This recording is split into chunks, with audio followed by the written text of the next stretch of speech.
Hi, everyone. Welcome to SGHB TV. I'm your host, Sophia Haber Brock. Today, I have the pleasure of speaking with the incredible jazz bassist, the maestro himself, Mr. Ron Carter. Mr. Carter has won numerous Grammy Awards for his work and holds a Guinness Book of World Record for being the most recorded jazz bassist.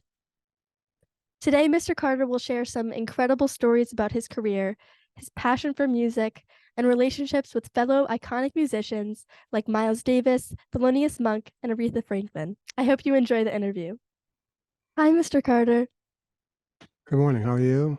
Morning. I'm good. How are you? Okay. Thank you so much for joining me. It's an honor to talk to you. Okay, let's do it then. How are you? Do you feel good? It's sun is shining outside, so it's a good day. Yeah, it is. I saw you play at the Blue Note in New York City in June with my dad, actually, who is a huge fan of you. So that kind Oh, of wow. inspired me to contact you. And I saw you play with Donald Vega and Russell Malone. Oh, So yes.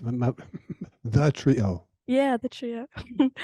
So I would love to hear about your passion for music and jazz. Like, why do you love to perform and make music? And also, how has that Okay, changed? wait. That's about 9 questions right there. If you can kind I of know, break I them know. down, we can't get this done with all those questions at the same time. Got it. Okay, so why do you love music and performing? I think I'm blessed with a spirit that makes me want to communicate with strangers, basically. And by being surrounded by equally interested musicians, in this case, Donald Vega, piano, and Russell Malone, guitar, we all have a need to communicate our story.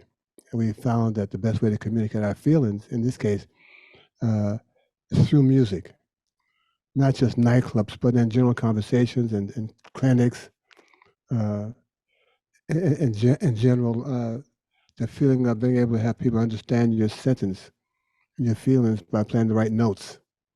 And every night we go to work, I have a set planned out for the band. And I hope that every night they can read my story and convey our group story to the audience like you, so they leave there feeling that we heard a story and some wonderful music. Mm, that That's that's our a, that's our goal.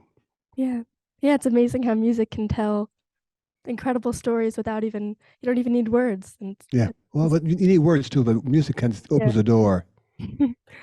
Yeah. And it's even watching you perform, I remember just seeing you guys so connected. I mean, I know you've played with them before, obviously, but it's just amazing how you can just kind of communicate with each other without even talking to each other. And it's like so amazing how music can just connect like that. It's Yes, incredible. we kind of sometimes when it happens on a real high level, we don't believe it ourselves.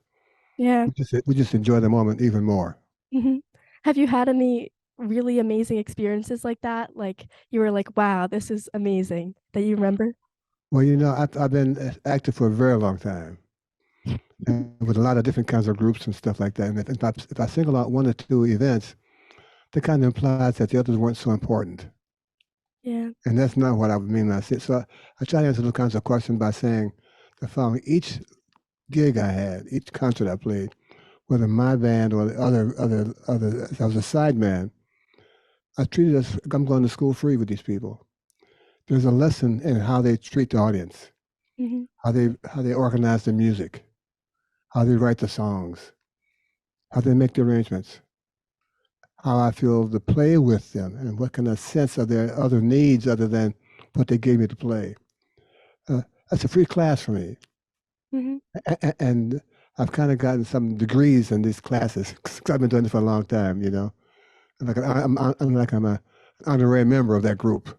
You Hmm. know, and so that's my driving force, and that's how I try to uh, uh, not be important in their life, but be another ring in their tree and help them grow. Yeah. Wow, that's amazing. It's it's amazing that you have that philosophy on these things. And well, first of all, that you're so inclusive and you don't want to like highlight one group because you know that I that's can't do that. That's not fair to them, and clearly yeah, not fair to me. yeah, definitely. Um, but yeah, it's cool that you have this lifelong learning type of mindset that you feel Yeah. like even though you're like the most experienced jazz musician, but you still feel like you're learning. It's such a cool thing. So I also want to talk about playing with Miles Davis. How did you start playing with him and get involved with his quartet? Quintet. Quintet. Yeah, sorry. No. This is a general not misunderstanding, but incorrect information. When I joined the Miles band, it was a sextet, Oh. 3 horns and 3 rhythm. Mhm. And that happened because his original band with Paul Chambers and Jimmy Cobb and Wynton Kelly, they were leaving Miles's band to be a quartet with Wes Montgomery. Mm. And so I was working this gig with Art Farmer, who's a really great trumpet player, and the Jim Hall guitarist, who you may know his work. And Miles came in one night to our gig and told me that he explained the story. My band is leaving me to join Wes Montgomery. I need a bass player to go to California with me in 2 days. Is that available? And I said, no. I'm working with Art Farmer for the next 2 weeks. And if you, Mr. Davis, will ask Art Farmer to let me go for my commitment to him, if he says yes, I'll be on the plane tomorrow. If he says no, I'll be on the plane in 2 weeks. So he walked over to Art Farmer. They had a great conversation. And Art said, okay, you can go with Miles. And I joined Miles the next night. Wow. That With a sextet. yeah. There's Harold Mabry on the piano, Frank Strozier, alto, George Coleman, tenor, and Miles, me and Jimmy Cobb and Harold Mabry on the piano again. Mm. And did you have any idea how successful that would become, or you were just there for the music and to experience it? All of the above. Oh, I yeah. thought that whoever was ultimately in the band, and I don't know who that would be a chance to play some really good music, because they were really quality players, whoever he would choose, because he chose them. We plural have no idea that they will have that kind of impact on the music scene as we speak. And I think no one recognized the effect of it until it stopped happening. Or when people started to imitate it or take it somewhere else, they had a difficult time analyzing, well, what's making it go somewhere else, other than going where, but we all hope that we're making an impression on Sophie, Sophia or Sophie. Sophia. We all hope that when we finish playing, we have left a mark in music, not just for us personally, but the field of music, which is really big. And a lot of people, a lot of different genres, a lot of different keys, a lot of different tunes. We like to think that we made another brick in the history of jazz. But we don't really determine that. People do. And like you, now you're one of our fans right now. So you're the next link to somebody else knowing about the music. We hope that happens, like a chain reaction. Yeah, that's great. And I would love to hear, what was your musical chemistry like with Miles Davis and some of the other people you've played with? I'm not sure what you mean chemistry. Like, I've heard you talk in some interviews about playing with different people was like you have different, like it's different to play with different people, and like how was it to be instructed by him, and was it like a give and take, or was he instructing you a lot, or just how did you feel about your relationship with him? Okay. Well, he trusted me implicitly. Mm. I think when I didn't quit Art Farmer's group on the spot to join his band, and I made him responsible for that happening, not me responsible for it, I think he saw me on a different level. Someone who had a pretty broad scope and understanding of life, even at my younger age. Then he was 10 years, 12 years old, or whatever it was. And as it turned out, I ultimately was a guy who paid the band, who I checked the train reservations or plane reservations, hotel stuff. I was kind of the on-the-road business manager because he trusted me with those kind of necessary details that had to be confirmed, He found within me, I think, Sophia, a partner who could talk about things other than music. Mm. We never discussed music. We discussed politics. We discussed the black politics in Harlem. We talked about the stock market.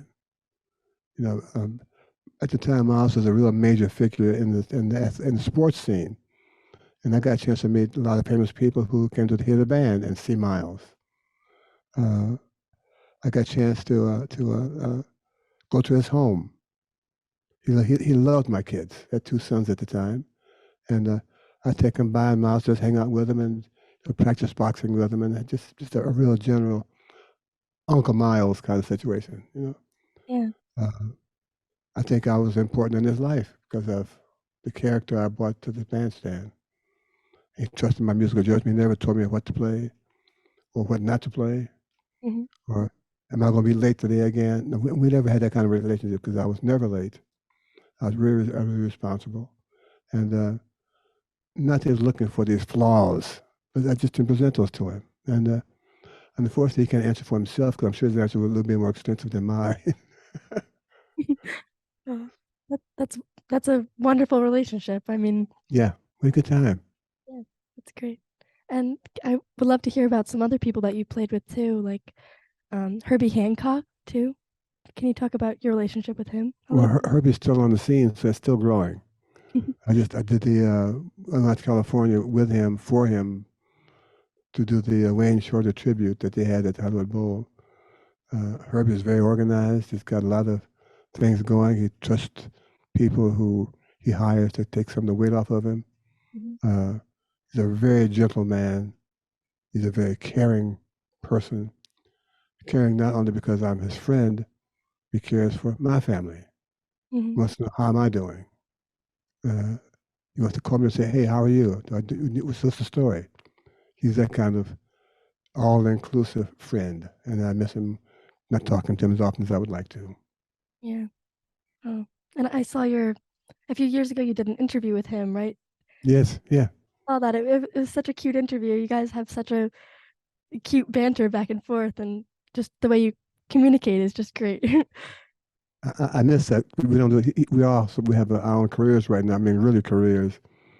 And while we don't talk as often as we did, he was in town maybe 2 months ago doing on a business trip, Mm. and he was happened to be working. The business meeting had to take place in my neighborhood near my live. So after his finished his meeting, he called me up and said, "Can I come by?"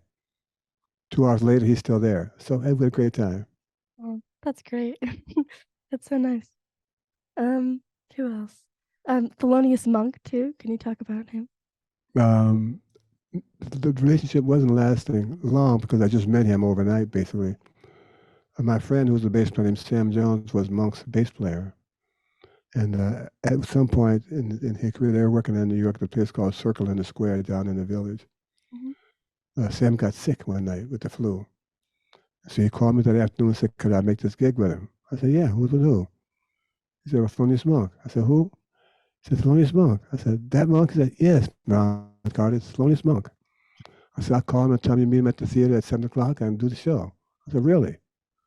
He said, "Come on." Oh, I said, "Wait, Sam." So I go to the theater at early, about 6:30, and I meet Mr. Monk, who's really a big person physically, tall, bulky, you know. And he says, "Are you subbing for Sam Jones?" I said, "Yes, I am."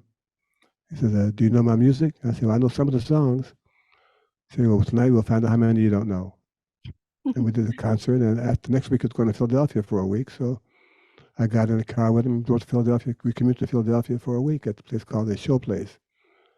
Uh, he would have hired me for his band, but he found out I was going to school, so he said, "I can't hire you because you're going to school." Oh, mm. That's our relationship. Wow, that's great. And also, talk about Aretha Franklin too. Uh, she's pretty surrounded by her entourage, and I appreciate that. You know, she's protecting her, literally, you know. Uh, but she had a really great ear. She could hear everything, and she's a good piano player for what she needed, you know. And she respected jazz players because she knew what they were going through and how difficult work was, and how sincere they were when they played the music. They were really into the music. They weren't killing time. They weren't just kind of part-time. They were really serious about this music. And she had a flair for the style, and she understood the concept. And when she did a jazz kind of record, she hired the real jazz players. Made a record with her called Soul 69, which is a big band with some really wonderful jazz players. And man, she was all over it. It was wonderful to see her stretching out and getting a chance to play with the guys who she may have heard about or knew out their music by records and friends. But now she's in the middle of a 16-piece band with some great arrangements. And she was really the queen that day. And we appreciated that sincerity on her part. That's great. And did you ever get a chance to interact with Elvis Presley or no? Not at all. I just wondered because you were alive during the same time, so No, I never saw him perform only on TV, but never met him at all. yeah, I just wondered. Mhm. So what do you feel like when you're performing on stage? Like, do you have any rituals that you have when you perform, or what are you thinking when you play your music? Well, I don't have, my ritual is getting there on time. Mm. And if there's a room, to make sure that everything's in place, the amp is okay, those kind of details, I kind of do that myself. Mhm. Uh, my One of the things I learned from the Miles Davis band is that every night you go to work, it's a chance to play some really wonderful music. And I try to open my mind to that option and not let the day's events get too much in the way of that.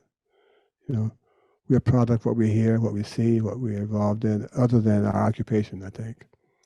And there's so much stuff going on in the world, it's hard not to let that bleed into your occupation, especially when you're so sensitive to the environment, which is what we do. We're sensitive to our environment 24/7. You know.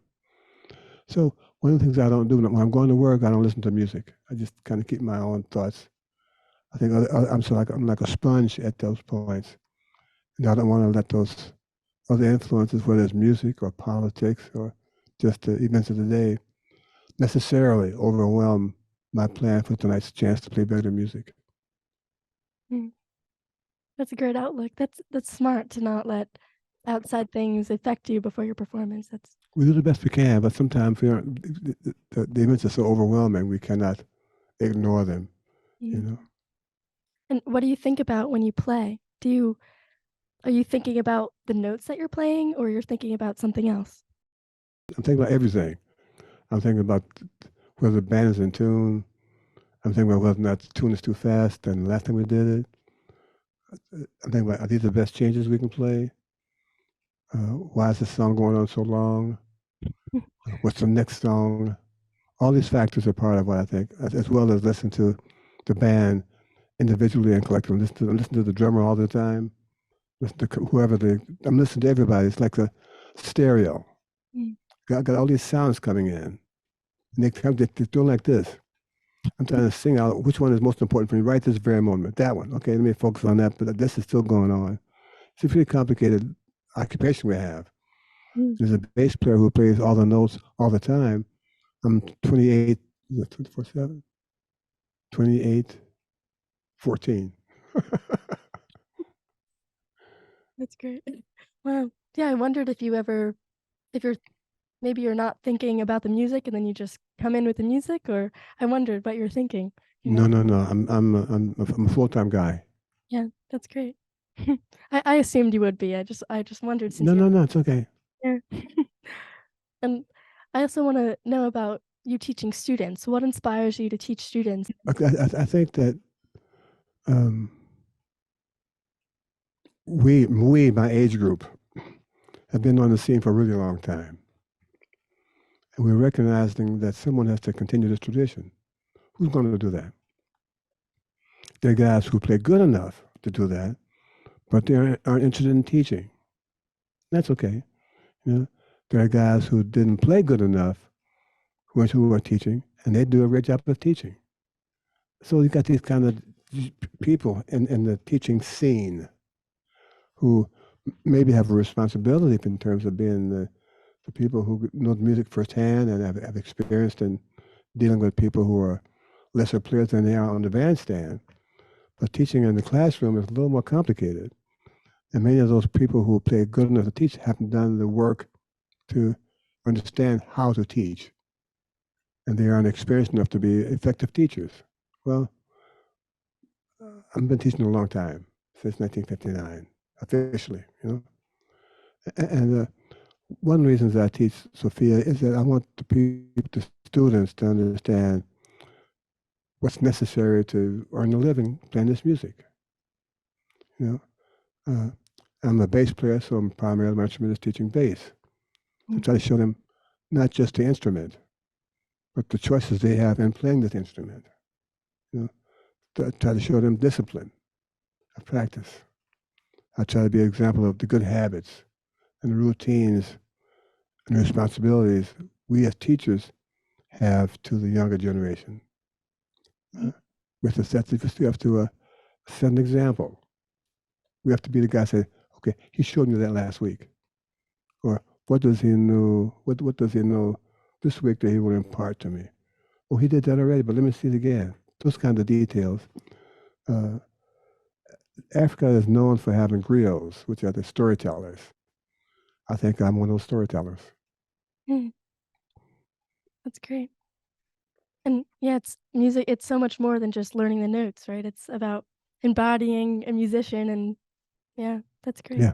Do you have any final advice for young people involved in music that you could pass down? Well, I want them to hear as much as they can, before they lock into a specific genre that interests them. But the music's so available everywhere, in the grocery store, in the in the street bands and the buskers, music's everywhere. And I would advise them to hear as much as you can before you decide that this is what I want to do. Secondly, get a teacher. They're the guys and gals who can show you how best to play your instrument, to express those thoughts.